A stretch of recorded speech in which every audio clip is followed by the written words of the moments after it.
Welcome to Book Spectrum. I'm your host, Chris Cordani. On Book Spectrum, we talk with not only seasoned but new authors from various professions across the spectrum. With me today is a former U.S. intelligence officer with DIA who's Russian-born and author of the book Putins Playbook, Russia's Secret Plan to Defeat America.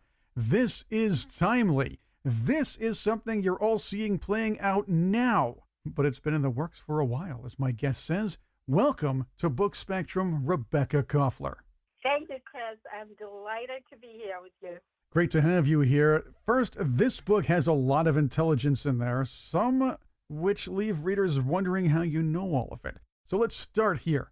How did you get to know what you have here in the book, and how did you research the information to go deeper into the machinations of one Vladimir Putin? Sure. Well, first of all, as you mentioned, I was born and raised in Russia when it was not Russia, but the Soviet Union, the country that no longer exists. You know, it was behind the Iron Curtain, and then in 1991, it collapsed. So I speak Russian natively, and I can research sources in the original language that even most of the intelligence officers in the community cannot do. Believe it or not, you know, Russian language is not something that one would find frequently, even when it comes to being an intelligence officer working on the Russia target. So that is how I've done my research, and obviously I know, being the expert on Russian doctrine and strategy, I know a lot of information. All that living in the Soviet Union and being kind of close to what's happening there, knowing the language was a huge help for the intelligence community here. Absolutely, yes, because guess what? Our adversaries do not think like Americans. Russians don't think like Americans. Chinese don't think like Americans. And intelligence does not come in English either. It comes in the original target's language. You know, the secrets get stolen, and they are in Russian, Chinese, you know, Farsi, whatever. So in order to understand what your adversary is thinking, you need to be able to think just like him. Rebekah, this book was almost going to go unprinted as publishers wanted to heavily censor it. What happened there? Well, Chris, it's actually the Defense Intelligence Agency and the Central Intelligence Agency are the ones who wanted to censor it. The publisher was happy to publish the book, but as a former intelligence officer, I had to go through a process, which is mandatory for someone like myself. It's called the pre-publication review. So a manuscript had to be submitted to the DIA and CIA, and they went through it, and they disapproved some of the things that I had to say in my book. And they said, well, this information is classified, and you cannot tell the American people about that information, and you have to actually delete that information. And I asked them for alternative language, which is what they're supposed to do. And they said, well, no, we can't do that. We can't provide alternative language. Long story short, basically, the information was not classified. If it was truly classified, I would not be sitting talking to you today, Chris. I would be in the brig. So, like some of the other people who criticized, you know, the Pentagon. Remember Colonel Scheller, you know, who spoke out against Pentagon's actions, botching the withdrawal from Afghanistan. So no, what the feds censored was my criticism of the intelligence community and our Washington establishment, national security apparatus, and their incompetence when it comes to Putin and Russia. Why do you think we're in this mess today, you know, with the Russia-Ukraine situation? There's a lot involved with that, though. Consider this. The U.S. and Western Europe went to a natural lull after the Berlin Wall was torn down. That was a while ago. Still, you reveal your knowledge of Vladimir Putin to be ambitious in his pursuits and likely working his way up to the presidency of Russia as a means to achieve his higher goals. Most of our listeners will know Putin as president since 1999, with a small stint as prime minister in the middle, but that he kind of fixed that constitutional quirk a little bit later on. We'll get into that a little bit later in the interview. You go in depth on this in the book, but Putin's rise to power is rather intriguing. Yes, it is. He actually popped out of nowhere, Chris. He was a rather low-level KGB colonel, KGB being the primary intelligence agency back in the former Soviet Union, which combined two functions: spying on foreign threats, on foreign states, rather, in order to identify threats to the Russian state or the Soviet state back then, and spying on their own citizens to make sure that there's no dissent. The Soviet government has always been concerned about any kind of dissent. Any opponent would be silenced and even eliminated. As we know, during President Putin's reign, he authorized, several situations that either poisonings or assassinations, or any kind of intimidation of his opponents. And that's just how he operates. So he popped out and, he became president. Rebekah, it sounds like Putin was operating under the proverbial radar until he saw an opportunity as things were kind of haywire post the Berlin Wall tearing down and everything else going on with the former Soviet nations trying to figure out who's going to be leading what and where they were going. Right. Yes, he was absolutely under the radar. And that is, of course, quite typical for former KGB officers, especially someone whose job was to collect secrets and to run spy networks. He was stationed actually in Eastern Germany, specifically in Dresden, and was running spy networks, recruiting potential agents who would be stealing secrets from Eastern German governments. But what he was also doing is collecting what's called a dossier. Dossiers are a typical, or creation rather, of these dossiers is a typical way for Soviet and Russian intelligence to collect what they call compromising information on senior government officials in order to recruit them, to blackmail them, figure out what their vulnerabilities are, rather, whether it is, some infidelities, relationships outside of marriage, some weird, sexual proclivities, or some financial entanglements. And that's what he was doing. And then when the time came, he responded to the former President Yeltsin's call.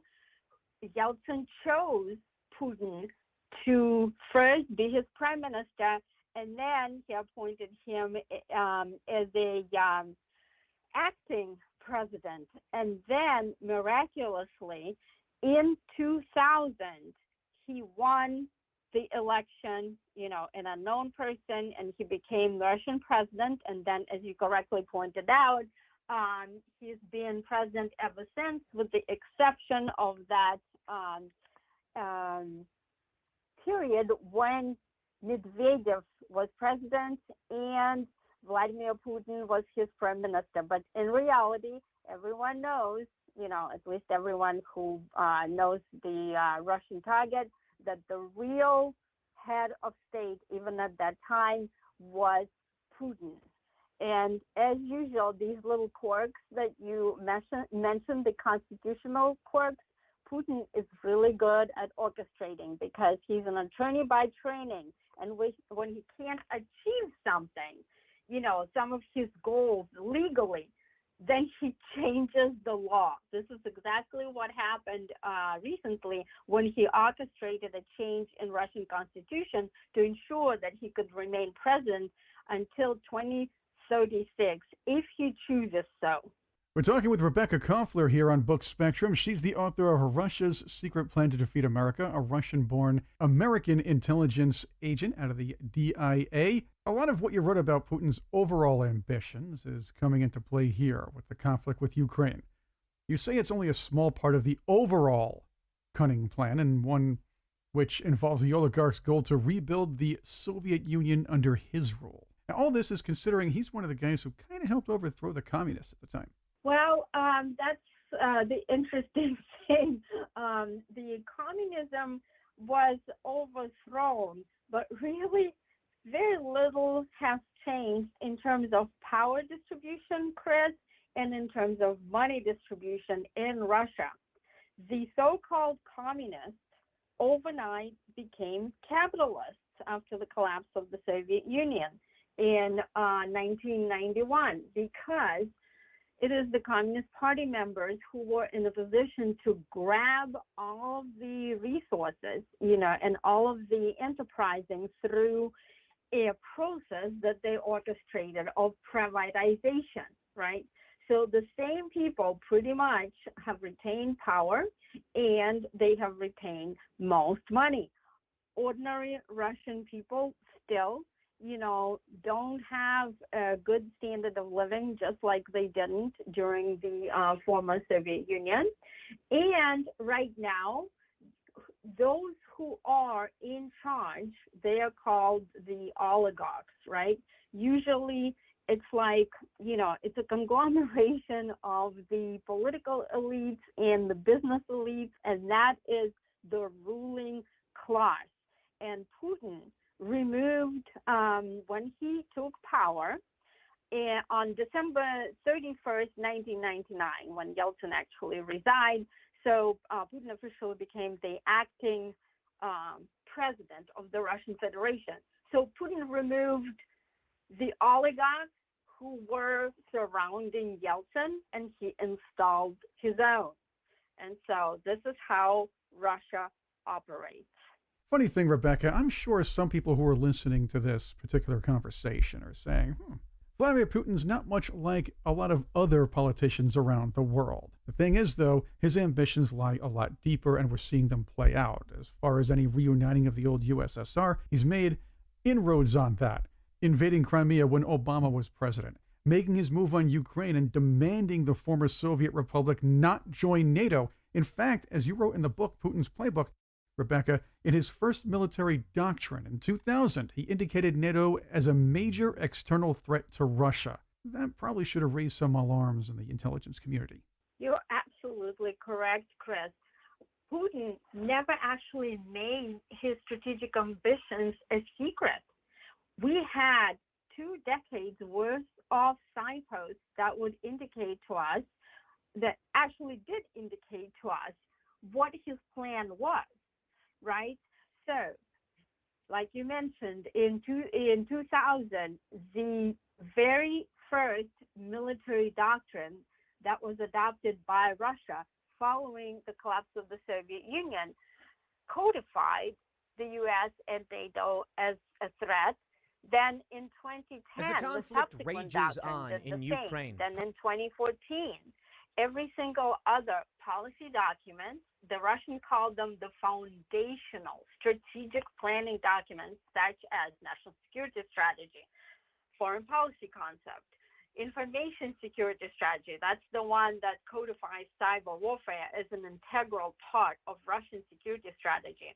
All of these very, very important documents stipulated that reintegration of the post-Soviet states, in other words, former Soviet republics like Ukraine, like Georgia, like Belarus, Moldova, you name it, was supposed to go back under Moscow's control, okay? And so not only Putin has made these intentions clear, he also modernized his military. On his orders, a very sophisticated strategy was developed called New Generation Warfare that included both kinetic and non-kinetic, military and non-military options such as cyber warfare, space warfare, active measures. Active measures is a typical Russian tradecraft that includes election interference, intimidation and assassinations with poisons and all kinds of other things of opponents. So this is a very, very well thought out plan that we didn't pay attention to, and specifically President Biden, who was the vice president of Barack Obama. He was briefed on all of these developments, and yet the Joe Biden, Barack Obama team wanted to turn Russia into a friend by pursuing the so-called reset policy. So unfortunately, right now at the 11th hour, Joe Biden is grasping at straws, trying to figure out how he can stop Putin. But there's very little that we can do right now to stop him, because there's no such thing as magic bullet. A deterrence strategy is something that is developed over years, not overnight, not in a day, not in a month, but over years. Adding to this whole idea of bringing back the Soviet Union, there was a surprising 180-degree turn by Belarus's president, Alexander Lukashenko, who a while ago wanted nothing to do with Putin running into Crimea or trying to take Ukraine down. But recently, he openly invited the Russian leader to put missile silos on Belarusian soil. That's an interesting point, too. But here's another little obstacle. What about the stands? Kazakhstan's unrest might make them right for a Putin puppet to take over. I get that. But in reforming, I should say, not reforming, because that's a different context, but in reforming the old USSR as a Putin plan, how would he be able to wrest power away from the massive egos of guys like Imanoli Ramon of Tajikistan, or I'm going to probably murder this name, Gurbanguly Berta Munadao. I just call him the Birdman of Turkmenistan. I mean, those guys. That's a good one. That's a good one. Yes, that'll work. And you've seen this. There was one of them. One of them has a city that's just all white and just its architecture is eerily alike and uniform. And it's how does Putin plan to kind of wrest power away from ego-driven guys like that? Right. Well, those ego-driven guys are only big giant authoritarians until a bigger and stronger bully comes in, right? And Putin has actually secured his creds, if you will, by having eliminated in the most brutal way some of his opponents. Remember how on Putin's orders, GRU agents, GRU being the Russian military intelligence officers, were dispatched to Great Britain to assassinate a former FSB officer, Alexander Litvinenko, back in 2007. How did they do that? They slipped a radioactive poison, polonium, into Litvinenko's tea and killed the guy in the most brutal manner. Fast forward, former GIU officer, a turncoat, who was working for us, for the U.S. intelligence and for British intelligence. He was poisoned, and his daughter, also in Great Britain, with a military-grade nerve agent, Novichok, right? Fast forward even more recently, Alexei Navalny. That's another very key opposition leader whom Putin does not like, to put it mildly. So he actually had the pleasure of having Novichok being slipped into his underwear, and that's how he got poisoned. So, Putin has, as I wrote in my book, Putins Playbook, Russia's Secret Plan to Defeat America, he has multiple tools in his toolbox, right? So we just had one of those tactics on display, as you just alluded to, in Kazakhstan, where Putin deployed the so-called quote-unquote peacekeepers to quell an anti-government protest, right? So Putin has multiple ways. And again, also remember, he's been collecting dossiers. So I would not rule out the possibility that each of those, the big giants, the authoritarians with mile-long names. You're definitely right, because if you talk about Kazakhstan, President Tokayev, he really hit under the table. He pulled a Trudeau when all this stuff hit the fan. I know. Well, he wasn't a real president to begin with. He was just, sort of a figurehead, and the real president remained actually Nazarbayev, who's the corrupt, guy who was in power for the entire duration until recently, after the collapse of the Soviet Union. He was the one president of Kazakhstan until Tokayev, came along. So he remained the guy who was pulling the strings behind the scenes, while Tokayev was a president in name only. I guess that makes a lot of sense. And again, I apologize to anybody of Russian descent for not doing very well with some of the names here, though I got some. With me is Rebekah Koffler on Book Spectrum. She is the author of Putins Playbook, Russia's Secret Plan to Defeat America, and a former DIA agent, so she knows what's going on. She was also born in the Soviet Union, raised there. In Putins Playbook, you outline a quite sophisticated strategy designed by Putin to eventually go head-to-head militarily with the U.S. How does the Ukraine conflict and attack come into play towards this? Oh, yes. This is the one thing that not very many people realize, Chris. We are right now in a very, very dangerous moment. One wrong move by either side, either Russia or NATO, a NATO country, and particularly the United States, and this conflict can escalate out of control. This conflict, I mean the Russia-Ukraine conflict. So it can get out of control into an actual shooting war between Russia and America. How does this happen? So as you probably have heard, we recently had 2 alerts by the FBI and the Department of Homeland Security, telling businesses, government agencies, and regular Americans to brace ourselves for potential Russian cyber attacks on the homeland. Why is that? It is because the Russians fear the intervention of U.S. and NATO on behalf of Ukraine, and they want to signal to us that if something like that happened, they would unleash a crippling cyber attack, that could really be like a cyber Pearl Harbor to make us stand down, okay?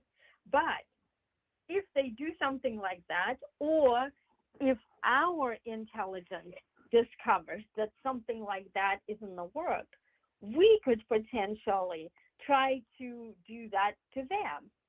And so that is how this escalates. And cyber is the type of thing, it is a new weapon, right? And the Russians view it as a weapon. They compare it actually to nuclear because it can wreak devastation, except they believe that it's a good, bloodless way to subdue the adversary. Remember how they attacked our gas reserves and our food supplies, the Colonial Pipeline and the JBS meat processing plant? Well, this is the type of thing that could be done in combination with military operations in Ukraine if they detect that we are posturing to actually intervene. And so the probability of miscalculation or misinterpretation by either side, actually, either the Russians or us, can, lead to an unintentional escalation when we don't understand what they are doing and we think that it's actually going to be bigger, than we think, or they can interpret our action, even though Joe Biden keeps saying how our actions are defensive. The Russians are paranoid. If they decide it's actually offensive and it's a precursor to a large-scale intervention, then they can Putin can activate his preemptive doctrine. That's how it all starts. And from there, it goes out of control. Every single war game that I was at, when cyber was in the cards, it went up very, very quickly all the way to nuclear. This is one thing that really bothers me. I want to take you back to 2012, Rebekah. President Obama, in a 2012 presidential debate, laughed off Mitt Romney, the challenging candidate, when the latter suggested Russia was a huge threat to the U.S., saying the Cold War is over. That's what Obama said, the Cold War is over, not Romney. We saw it then, but the evidence to Romney's statement is clear today. How dangerous was that attitude at the time as Putin gained more strength over the years and under the radar since? It was very dangerous, Chris. It was dangerous and also, foolish and irresponsible. I mean, President Obama was our commander-in-chief. What was his primary responsibility? Is to keep America safe and secure. What was the responsibility of our national security apparatus? Is to steal secrets from our adversaries in order to uncover if any of them are planning to do us harm. And yes, there was every single, what we call in the intelligence community, indication and warning of what Putin's plans were. And President Obama and his national security team were briefed, right? I personally briefed scores and scores of President Obama's Pentagon senior officials. I briefed NATO. I briefed a key member of the White House National Security Staff, combatant commands, right? So that was the time back in 2012, and actually as early as 2008 or even 2007, that was the time to start developing a counter strategy, right? If anything, Russia's invasion of Georgia should have been a wake-up call, okay? Well, everybody was just kind of dismissing, and that's the amazing thing, is that, when the adversary tells you he's going to do something, believe it. But amazingly, many people didn't. And I don't really know what that is. Maybe you have some insight. Why is it that people tend to ignore, when an authoritarian says, I'm going to take over another country by force. And we say, nah, Russia is just a gas station masquerading as a country. Nah, Russian GDP is the size of Italy. These are the types of people who minimize the threat, including Obama when he responded to Romney, that basically mocking the Senator Romney. I remember right? that. Yes. That is irresponsible. And it was his condescending mock, that one where he looks pretty in front of the camera and says, "Oh no, you're being silly. I'm look at my smile. Look, don't worry about that." That's the kind of thing he does. I do want to add one more factor. And by the way, we're talking with Rebekah Koffler on Book Spectrum. She is the author of Putins Playbook, Russia's Secret Plan to Defeat America, and she does know what she's talking about. She was born in the Soviet Union. She's a former DIA agent. The fact is, Rebekah, Putin's time is running out, and I believe that's a factor. Every other nation, especially the U.S., must take all this into consideration. Number one, he's 69 years old, Putin. Not too far off from Biden's age today. So conceivably, although number two, that point, he did extend his ability to remain Russia's president through 2036 through legislation, providing he could fortify the elections enough to reclaim some more terms, because we all know the 2018 election might have been a little questionable, if you will. However, take the age into consideration, because he could easily deteriorate like Biden's, and he knows that. He wants a legacy, and that's point number 3. He wants to be the guy remembered to have been a cog in taking down the Soviet communists, but also the guy who rebuilt the Soviet Union in his own mold. It's dangerous to note that he wants to do this before he passes on, so at least on the surface, he is known as the man, the guy who did what others thought might have been impossible in the history books. You nailed it, Chris. Certainly, Putin's considerations for his legacy play a major role in what we see him do today. But remember, again, this was being in the works for 20 years, right? And he decided that right now is the perfect time to execute his master plan or his playbook, specifically because he has assessed that President Biden is pretty weak in terms of foreign policy and also possibly cognitively impaired. And he also is, Putin that is, and the Russian intelligence services are following very closely U.S. domestic situations, and they know that President Biden's approval ratings are down, and we're experiencing a lot of domestic, turmoil here. Our country is polarized along political, ethnic lines, immigration status, and this and that. And so what Putin fears is that perhaps we will have a backlash and a much more stronger leader comes, a U.S. leader, someone like former President Trump, and then that would be a great impediment to Putin's plan. So this is why Putin decided to do it now. With regard to what you said regarding his potential health deteriorating in the next few years, I don't, quite see that happening unless something completely, comes out of the left field, like a surprise condition. Putin is actually very, very healthy compared to any other Russian president, and that is because he prioritizes sports and being athletic, and he's done it since he was a child. You know how he's a judo practitioner, right? Judo for him is a philosophy, not just a sport.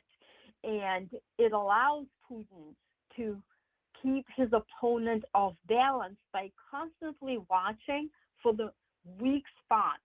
He commented, and actually he frequently comments on how judo taught him to keep an eye on his opponent's both strengths and vulnerabilities so he could strike at a very opportune moment. And this is what we have seen all along, being manifested in Russia's security strategy.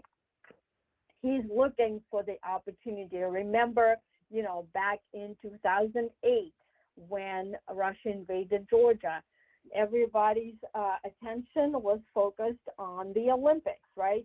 And he did that. Then, remember Syria and how Putin was able to trick President Obama into believing that Russia was going to remove chemical weapons out of Syria.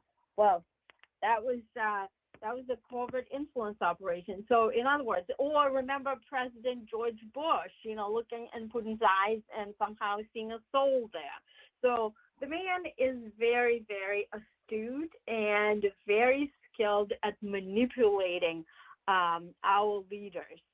So somebody like Biden is pretty easy to manipulate in Russia's view. One thing that we also have to take into consideration, and I truly believe this, tell me if I'm wrong, because you wrote the book, you know more about his mind than I do.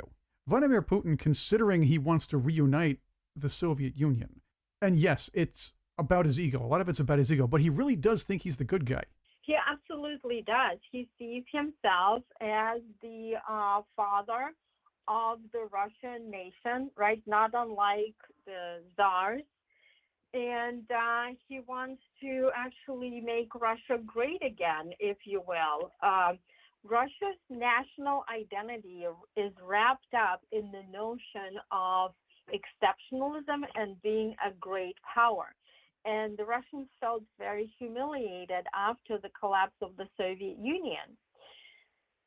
So Putin made it his goal to revive that glory, but also, in addition to that, he believes that as a commander-in-chief, it is his job to ensure Russia's security and to eliminate threats to that security.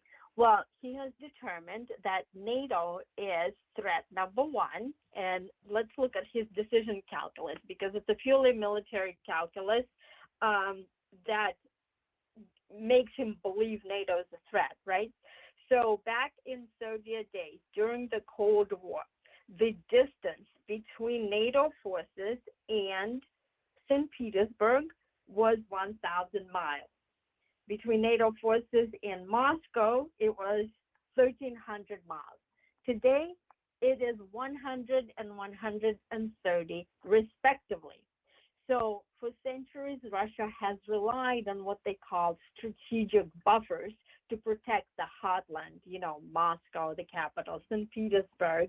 And so Putin views the possibility of NATO absorbing Ukraine and making it a member, a threat, because he thinks that NATO forces and offensive weapons will be stationed in Ukraine, potentially pointing at Russia. Remember, even to this day, the nuclear weapons, of Russian Federation and of the United States continue to point at each other. So this is how he views that. Of course, in addition to all of these, imperial ambitions, this is purely realpolitik, and military calculus is at the heart of his strategy. We've learned a lot here with Rebekah Koffler, but there is so much more in the book, Putin's Playbook, Russia's Secret Plan to Defeat America. If you want to find out more, pick it up. I will have links to where you can buy the book on our bookspectrum.com website where the post is. Rebekah, you also host the podcast Censored But Not Silenced. Where can our listeners find you there? So my podcast is on Spotify and pretty much on every podcast platform. Anybody can find it. Just Google my name, Rebekah Koffler, and Censored But Not Silenced. Rebekah Koffler, thank you for being with us on Book Spectrum. Once again, the title is Putin's Playbook, Russia's Plan to Defeat America. It's available through several digital outlets. You can find a link to the book on our website, bookspectrum.com. You can find Rebekah's podcasts wherever you get your podcasts. I had to use that word in the same sentence twice. Grammar Police, I understand. Anyway, you can also find Rebekah's video version of the podcast on her YouTube channel. I'm Chris Cordani, your host. Thank you for listening to Book Spectrum.